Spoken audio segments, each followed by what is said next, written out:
जोरों का झटका धीरे से, सब आपके सामने धीरे धीरे आएगा. अनेक क्लिप्स आहेत स्पष्ट मराठीमध्ये उत्तर योग्य वेळेस सगळं बाहेर. अरे धमकी बिमकी मी घाबरत नाही, मला कोण धमकी नाही. अनिल देशमुख गृहमंत्री होते, त्यांच्या परवानगी येऊ शकत नव्हते. समीत कदम काळा आहे की गोरा आहे मी कधी पाहिला नव्हता. तो पहिल्यांदा घरी आला, व्हिजिटर म्हणून आला, तेव्हा मी त्याला पहिल्यांदा पाहिलं.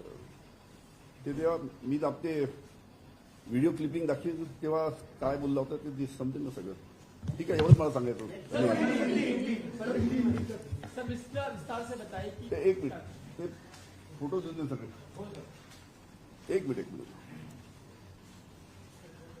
उशीर केला तुम्ही.